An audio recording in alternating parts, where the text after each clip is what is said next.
और अब कावड़ रूट की बात कर लेते हैं। तो इस पर दुकानों, ढाबों, ठेलों और होटलों में नेम प्लेट लगाने के मामले में आज सुप्रीम कोर्ट में सुनवाई होनी है। इससे पहले इस केस में उत्तर प्रदेश सरकार ने सुप्रीम कोर्ट में अपना जवाब दाखिल कर दिया। उत्तर प्रदेश सरकार ने अपने जवाब में कहा कि उन्हें कावड़ियों की ओर से कुछ शिकायतें मिल रही थी, जिसमें यह दावा किया गया था कि कावड़ रूट पर पड़ने वाले कई ढाबे और होटलों के नाम भ्रम पैदा कर रहे हैं। इसे दूर करने के लिए और कानून व्यवस्था बनाए रखने के लिए ये नेम प्लेट लगाने की कार्रवाई शुरू की गई है। यूपी सरकार ने अपने जवाब में साफ कर दिया है कि किसी भी दुकानदारी पर रोक नहीं लगाई गई है, सिर्फ कावड़ रूट पर नॉनवेज बेचने पर प्रतिबंध है। बाकी लोग अपना व्यापार करने के लिए पूरी तरह से आजाद हैं। सरकार का कहना है कि ढाबों और दुकानदारों की पहचान के बोर्ड सिर्फ इसलिए लगवाए जा रहे हैं ताकि कावड़ियों में कोई भ्रम न पैदा हो, इससे कोई हंगामा ना हो। दरअसल कावड़ रूट पर कई ऐसे ढाबे हैं जिनके नाम हिंदू देवी देवताओं के नाम पर हैं, लेकिन उन्हें चलाने वाले मुसलमान हैं। बातचीत करने के लिए सुशील इस वक्त हमारे साथ फोन लाइन पर जुड़ गए हैं। सुशील, उत्तर प्रदेश सरकार ने सुप्रीम कोर्ट में अपना जवाब रखा है, क्या कुछ है बिंदुवार तरीके से जरा बताइए। जी देखिए नीलू, सीधे तौर पर उत्तर प्रदेश सरकार से पिछली बार सुनवाई के दौरान सुप्रीम कोर्ट ने जवाब मांगा था और ये पूछा था कि जो कांवड़ पर नेम प्लेट का विवाद है उसको लेकर जो सरकार का फैसला है उसके पीछे वजह क्या है। उत्तर प्रदेश सरकार ने अपने हलफनामे में सिलसिलेवार तरीके से बताया है कि चूंकि ये धर्मनिरपेक्ष कानून के आधार पर लिया गया फैसला है, कांवड़ियों के द्वारा उन्हें बहुत ज्यादा शिकायत मिली थी, जिसके बाद एक प्रेस रिलीज जारी किया गया और ये कहा गया कि जितने भी कांवड़िए मार्ग हैं वहां पर दुकानदारों के द्वारा अपनी दुकानों पर नेम प्लेट लगाना होगा, जिससे ये पता चल पाए कि तमाम जो दुकानदार हैं उनके यहाँ किस प्रकार का सामान मिलता है। चूंकि कानून व्यवस्था बनाने के लिए राज्य सरकार प्रतिबद्ध है, लिहाजा इस प्रकार का जो फैसला है वो लिया गया था।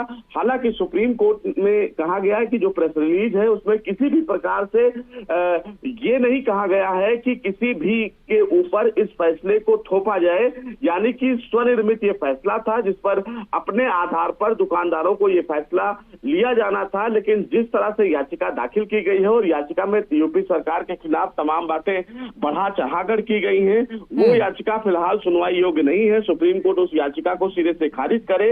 अब ऐसे में उत्तर प्रदेश सरकार की तरफ से नीलू जो जवाब दाखिल किया गया है उससे ये स्पष्ट हो गया है कि यूपी सरकार के द्वारा जो फैसला लिया गया है उसके पीछे की वजह क्या है।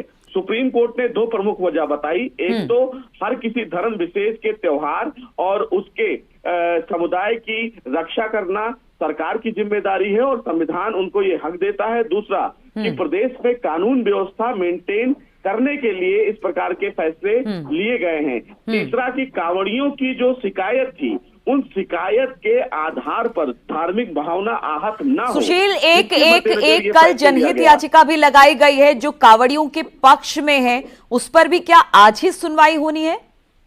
जी देखिए, अभी फिलहाल जो याचिका दाखिल की गई है कांवड़ियों के पक्ष में वो याचिका सुनवाई के लिए लिस्ट नहीं की गई है, लेकिन उनके वकील जरूर आज सुप्रीम कोर्ट में इस बाबत मुद्दा उठाएंगे कि उनकी भी याचिका दाखिल की गई है, उनकी भी याचिका पर जल्द सुनवाई की जाए। लेकिन उत्तर प्रदेश सरकार की तरफ से ऑन रिकॉर्ड जो फिलहाल हलफनामा दाखिल किया गया है, सुनवाई उसी पर मुख्यतः की जाएगी जो फिलहाल पिछली बार लिस्टेड है। लेकिन अभी उत्तराखंड और मध्य प्रदेश सरकार की तरफ से जवाब सुप्रीम कोर्ट में नहीं आया है। देखना बेहद अहम होगा कि उत्तराखंड सरकार और मध्य प्रदेश सरकार आज सुप्रीम कोर्ट में क्या कुछ दलील देती है जवाब को लेकर। लेकिन यूपी सरकार की तरफ से जो जवाब दाखिल किया गया है उसमें जो फैसला सरकार के द्वारा लिया गया है उसकी जानकारी दे दी गई है। अब ऐसे में देखना होगा नीलू की देश की सबसे बड़ी अदालत जब आज इस पूरे मामले पर सुनवाई करेगी तो क्या कुछ अहम आदेश जारी करती है। जो रोक फिलहाल सुप्रीम कोर्ट ने अभी तक लगा रखी थी, क्या उसको हटाया जाता है या फिर नहीं, ये भी देखना बेहद अहम होगा। ठीक है सुशील, आपसे बातचीत होती रहेगी और अधिक जानकारी आपसे लेते रहेंगे। फिलहाल बहुत बहुत शुक्रिया आपका हमारे साथ जुड़ने के लिए।